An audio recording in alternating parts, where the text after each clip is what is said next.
For hundreds of thousands of years, humans survived without shirts, pants, or modern clothing.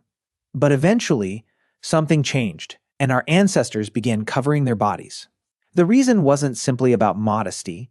Clothing may have helped humans survive extreme climates, protect their bodies, and even reshape how we lived and evolved. In this documentary, we'll follow the archaeological and evolutionary evidence to uncover why humans really started wearing clothes, and what this forgotten invention reveals about becoming human.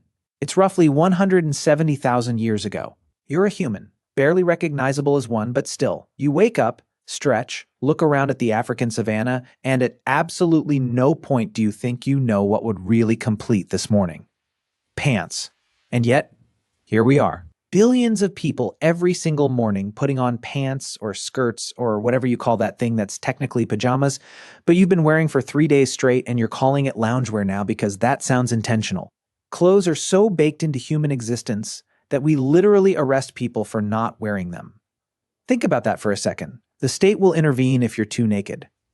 We built an entire legal system around the concept of please put something on. We have laws about nudity as a species. That is where we are. But why? When did this start? And more importantly, why did we do it when basically every other animal on the planet just didn't?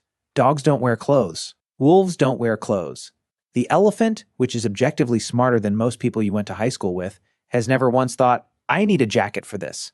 The short answer is we have no idea exactly when it happened. The long answer is way more interesting and slightly weird, and it involves lice, which, spoiler, is not as gross as it sounds. Actually, it is. It's exactly as gross as it sounds, but stick with it. Because the lice thing is genuinely one of the most bizarre and fascinating pieces of evolutionary detective work in all of science. Let's go back to the beginning. The naked ape problem. Here's something nobody talks about enough. Humans are basically the only large mammals on Earth that are nearly hairless. Genuinely stop and think about that zoologically for a second. Gorillas, covered. Chimpanzees, covered. Bears, lions, wolves, horses, elephants, hippos, all of them across wildly different environments and climates are walking around in full coats. And then there's us. Standing in the middle of all this biodiversity, just smooth, a bit patchy, weirdly pink in some places, sporting an evolutionary look that says, I used to have fur, but I made some choices. Scientists have a few theories for why we lost our fur in the first place. The most popular one is the thermoregulation argument. Basically, as our ancestors moved from forests to open grasslands and started running long distances to hunt, being covered in thick fur became a massive liability. You'd overheat, you'd slow down, your core temperature would spike, and you'd collapse before catching the thing you were chasing. And then you'd die hungry, which, from an evolutionary perspective, is the worst possible outcome. So, over hundreds of thousands of years, we gradually shed our fur and developed something better. An absolutely insane number of sweat glands. Humans have approximately 2 to 4 million sweat glands on their bodies. That is more than almost any other animal on the planet. We are, without exaggeration, elite sweating machines. Professional grade, world-class moisture emitters. If there were Olympics for sweating, we would dominate every category. This is great in the summer. It is considerably less great when it's 40 below zero and you're trying to survive in Central Asia with nothing but your wits and a rock. And that's where clothes come in. Eventually, warmth was probably not the first reason. Probably. Here's the conventional story. Humans moved out of Africa, hit colder climates, got cold, wrapped themselves in animal skins, and that's that. Simple, clean, logical. A 5-year-old could figure it out. Except the timeline doesn't quite work, and once you notice that, the whole tidy narrative starts to unravel. Genetic evidence, which we'll get to in about 30 seconds, suggests that humans started wearing clothes somewhere around 100,000 to 170,000 years ago. The problem is that modern humans didn't really start migrating out of Africa in significant numbers until around 70,000 years ago. So, if clothes were purely a response to cold weather, why are they appearing tens of thousands of years before humans actually went anywhere cold? Something else must have been going on earlier. Something social. Something that has more to do with who we are as a species than with the temperature outside. But before we get into that, we need to talk about the most unlikely piece of evidence in the entire clothing origin story. And yes, it's the lice. We're doing the lice now. The louse that changed everything. Researchers at the University of Florida were doing what geneticists do, which apparently involves staring at very small things for extremely long periods of time, and occasionally having a breakthrough that changes everything. And they decided to map the evolutionary history of human lice. Now, here's the crucial piece of biology you need to understand. Humans have two main types of lice, head lice and body lice. Head lice live in your hair. Body lice live specifically in clothing, in the seams, in the folds, in the fabric. They are two genetically distinct populations, and body lice evolved from head lice at some specific moment in history. Here's why that matters enormously.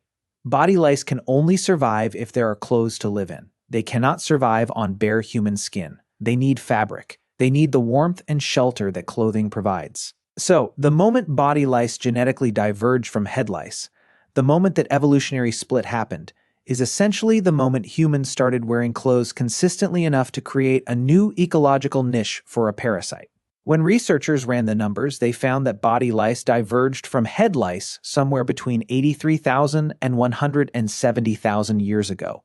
Let that sit for a moment. A parasitic insect, one of the most universally hated creatures in human history, the thing that causes mass panic in elementary schools and ruins camping trips, accidentally preserved the earliest evidence of human fashion.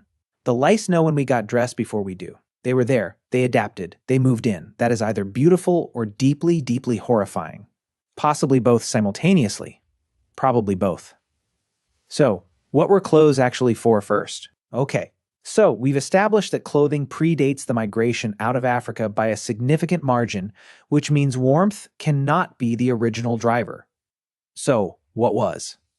Theory number one, basic physical protection, not from cold, but from sun, insects, sharp vegetation, and general abrasion. If you're spending your days walking through tall grass and thorny scrubland, tracking animals across rocky terrain, a basic wrap or loincloth made from animal hide creates a meaningful barrier between your skin and things that want to scratch, bite, or burn it. It's not glamorous, it's not philosophically interesting, but it probably kept early humans significantly more comfortable and reduced infections from small cuts and wounds. Sometimes the boring answer is the right one. Theory number two is where it gets genuinely interesting: social signaling. Humans are, at our core, profoundly social animals. We are obsessed with hierarchy in a way that goes bone deep. We are constantly, compulsively communicating who we are, what group we belong to, what status we hold, whether you should be scared of us or attracted to us or deferential to us. We do this with our posture, our facial expressions, our voices, our hairstyles, our tattoos, and quite possibly from very early on, with what we drape over our bodies. There's evidence that our ancestors were using pigments like ochre for body decoration as far back as 200,000 years ago. That's before the lice evidence for clothing. So, the impulse to decorate the body to signal something visually about yourself to the group, that may actually be older than clothing itself. We were painting ourselves before we were dressing ourselves. The jump from decorating your skin to wearing a particular kind of hide in a particular way isn't a large cognitive leap. And once the hide is on, you start thinking about which hide and how it's worn and what that communicates. Is this the hide of something powerful? Did I kill it myself? Does wearing it say something about me? Welcome to the very first fashion industry. Population: a small band of Homo sapiens on the African savanna arguing about who gets to wear the leopard skin. Needles, awls, and the invention of tailoring. For most of early human history, clothing probably looked rough. A skin draped over the shoulders held in place with a cord made of twisted sinew, maybe crudely cut along the edges with a stone flake. Functional, ungainly, the prehistoric equivalent of wearing a bin bag. Gets the job done, but nobody's winning any awards. But then, around 50,000 years ago, something changes in the archaeological record. Researchers start finding bone needles. Not just pointed tools for punching holes, actual needles with tiny eyes bored through them, clearly designed for threading sinew or fiber and stitching material together with precision. Fitted clothing, sewn seams, garments shaped to the body rather than just thrown over it. The oldest confirmed needle with a proper eye was found in Denisova cave in Siberia and dates back approximately 50,000 years. It was made from the hollow bone of a bird, shaped and polished to a fineness that is genuinely extraordinary. This object represents a cognitive leap that is difficult to overstate. Someone looked at a sliver of bone, envisioned a tool that didn't yet exist, figured out how to bore a clean hole through the narrow end without splitting it, and used the finished product to join two pieces of material with a controlled, repeatable stitch. That is not survival instinct. That is engineering. That is design thinking. That is someone solving a problem through imagination and craft rather than brute force. And that needle matters more than almost any other object from that period, because you can live without pottery, you can live without cave paintings. In Siberia, 50,000 years ago, in the depths of a glacial winter, without properly fitted clothing that seals heat against the body, you absolutely cannot. The Neanderthals were doing it too. Here's something that often gets dropped from the clothing origin story, mostly because it complicates the neat modern humans invented everything narrative. Neanderthals were also making and wearing clothes, and they were doing it well before they ever encountered us. We found substantial evidence of Neanderthals systematically processing animal hides, scraping bones in patterns consistent with hide preparation, using specific stone tools that were clearly designed for working leather, and managing carcasses in ways that suggest they were after the skin as much as the meat. There's also genetic and anatomical evidence suggesting Neanderthals had physiological adaptations to cold climates, stockier bodies, shorter limbs, different fat distribution, which tells us they were dealing with serious cold for a very long time. Clothes would have been essential, not optional. And then there are the Denisovans, the mysterious third human lineage we only discovered in 2010 from a single finger bone found in that same Siberian cave. In the same archaeological layers as the needle, researchers found pierced and polished ornaments that suggest symbolic thinking, decoration, and possibly garment embellishment. A people we barely know existed were already thinking about what they were wearing and how it looked. So, the impulse to clothe the body wasn't exclusive to our lineage. Multiple human species in different environments arrived at similar solutions through overlapping reasoning, which raises a genuinely unsettling question. Is clothing a human thing, or is it a smart bipedal primate living in a harsh environment thing? Is it inevitable? Would any sufficiently intelligent creature, cold enough and social enough, eventually figure out that wrapping yourself in something is just obviously correct? We don't know. But the convergence across species is very hard to dismiss. Let's take a step back and talk about the truly strange thing here. The thing that separates human clothing from every other animal's relationship with shelter or protection.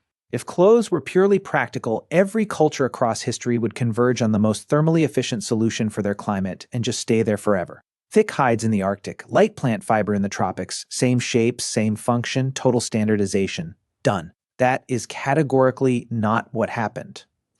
What happened is that humans immediately and universally made clothing mean something. In every culture we have records of, going back to the earliest archaeological evidence, clothing carries symbolic weight that goes far beyond its physical function. Priests wore different things than warriors. Rulers wore things nobody else was allowed to wear. The dead were buried in specific garments suited to their status and the journey ahead of them. Ceremonies required specific dress that would be absurd in any other context. Some of the oldest textile fragments ever found weren't just pieces of fabric. They were dyed in multiple colors. Someone, tens of thousands of years ago, looked at a perfectly functional piece of woven material and thought, this needs to be a different color. Not because it would keep them warmer, but because it would mean something different. Because it would say something. This is the fundamental weirdness of human clothing. We use it as language. We use it to construct and broadcast identity. We use it to say, I belong to this group, I hold this rank, I am mourning, I am celebrating, I am dangerous, I am available, I am sacred, I am ordinary. No other animal does this. Peacocks display, sure. Cuttlefish change color, but they're not choosing what to communicate based on social context, cultural history, and personal narrative. That's entirely ours, and it started, as best we can tell, in Africa between 1 and 200,000 years ago, when some ancestor of ours picked up a piece of ochre, painted themselves with it, and felt something click into place about who they were in relation to everyone else. Even if warmth wasn't the original reason, it became a survival-critical one, fast. Between roughly 120,000 and 70,000 years ago, Earth went through a series of brutal glacial cycles. Global temperatures plunged, ice sheets expanded dramatically. Large portions of Africa became hyper-arid, lakes dried up, food sources collapsed. The human population may have crashed to somewhere between 10 and 30,000 individuals at its lowest point. We nearly went extinct. We came astonishingly close to just not existing anymore as a species before we'd even gotten properly started. For the survivors, and especially for the groups that eventually pushed north into Europe and east into Central Asia over the following millennia, clothing was no longer a social signal or a practical comfort. It was the thin line between life and death. Quite literally. The groups that had already developed sophisticated clothing technology, fitted, layered, stitched, sealed at the extremities, had a survival advantage so significant it's hard to overstate. A properly constructed garment traps warm air against the body. It protects the wrists and neck, the places where blood runs close to the surface and heat escapes fastest. It allows a human body to survive temperatures that would kill an unclothed person in hours.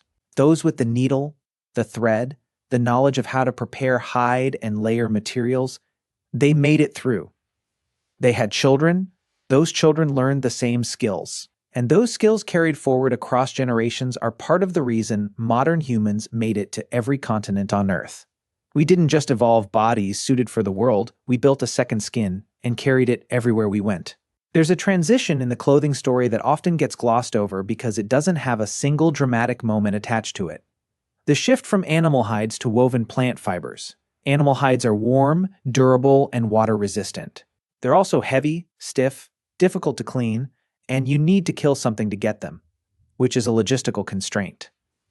At some point, humans started working with plant fibers, spinning them into thread, twisting them into cord, eventually weaving them into fabric. The oldest known twisted plant fiber was found in a cave in the Republic of Georgia, the country, not the state, and dates to roughly 30,000 years ago.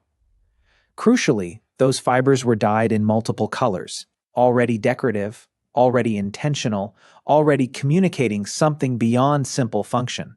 By the time of the Neolithic agricultural revolution, roughly 10,000 BCE onwards, textile production had become a core technology of human civilization. Flax cultivation for linen, wool from domesticated sheep, eventually cotton, silk, and the extraordinary variety of fibers that different cultures developed independently across the world.